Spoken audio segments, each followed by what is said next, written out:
بادشاہ سلامت ہوا کہ ایویں کر فلانا بادشاہ اساں کو حق لیندہ ودے ای کو کمزور فوج دے اتھا ون کے اے لڑسی اے شہید تھی ویسی قتل تھی ویسی ایندی زال بیوہ تھی ویسی تو نل پر نیچ پویں کہیں کو کوئی اعتراض نہ ہو سی۔ بادشاہ کو صلاح پسند آئی یہ کوڈے بھیجا۔ بادشاہ نے ہون سنیہ بھیجا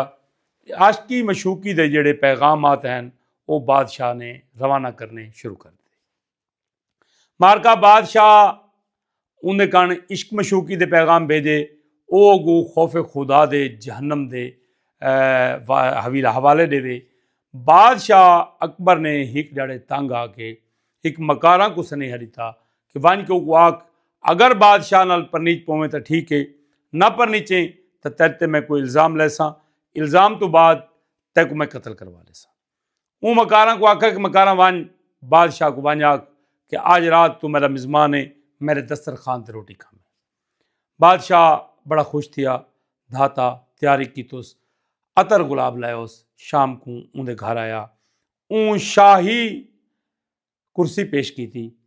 7 ون کے کھانے بادشاہ دیا گو رکھوس وہاں کہ بادشاہ سلامت ہیک سائڈ تو یہ میں چکھدا یکے کھانے ٹیسٹ کر وقت میں کو دسیں۔ بادشاہ نے کھانے چیک کی تھے ان پوچھے کہ ذائقہ وہاں کہ ہر کھانے دا وکھرا ہے۔ وہاں کہ بادشاہ سلامت اندے بہت بڑا سبق ہے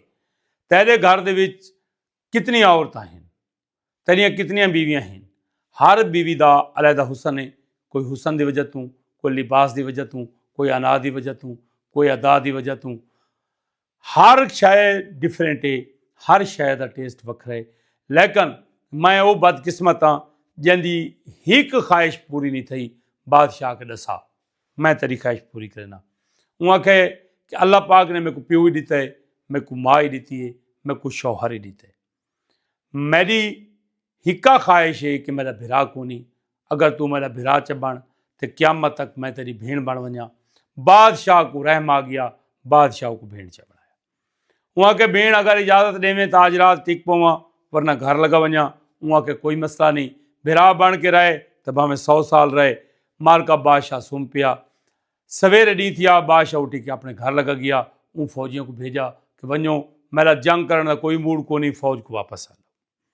مارکا فوج واپس آ گئی یہ اپنے گھر آیا یہ وزیر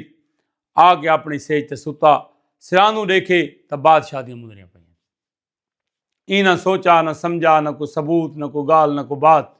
ای تریمت کو علیحدگی اختیار کر گئی تھی یہ اپنا سامان چاہندہ لگا گیا تریمت شودی رل گئی فاقاں تی نوبت آ گئی ہیک جڑے سوچس کہ بھئی کہیں طریقے بھیک منگا یا اپنے بھرا بادشاہ کو ونیا او کو ون کے ساری حقیقت کراں تاں اے باہر نکلن لگیے تو ایک اونٹنی تے سوار راجستانی این شکل تو پہچانا ہے یوں کو آواز دیتی ہے راجستانی ہوں کہ جی وہاں کے فلانے ملک دا ہیں وہاں کے جیا کتھا ویندا پے وہاں کے گھر وہاں کے ایک تا میرے پیو کو پیغام دے میں اینا دا بندہ ہی وہاں کے میں جاننا دوجا میں کو کچھ پیسے دے میرے کو پیسے مک گئے ان کو پیسے دیتن تے ان دے پیو کو سنیا وائن دیتا سی ان دا پیو آیا کہ بھئی تیری دھی بڑی مشکلے چے او آئی ان اپنی دھی پورا حال کر سنایا کہ ایویں میں بادشاہ کیتا ہے ایویں میں کیتا ہے میں اپنے گھر والے دی عزت ہی بچائیے اپنی عصمت ہی بچائیے تے ایویں میں کو چھوڑ گئے وہاں کے گھبرا نہیں میں سویرے ویسا میرا جو پتر بن گئے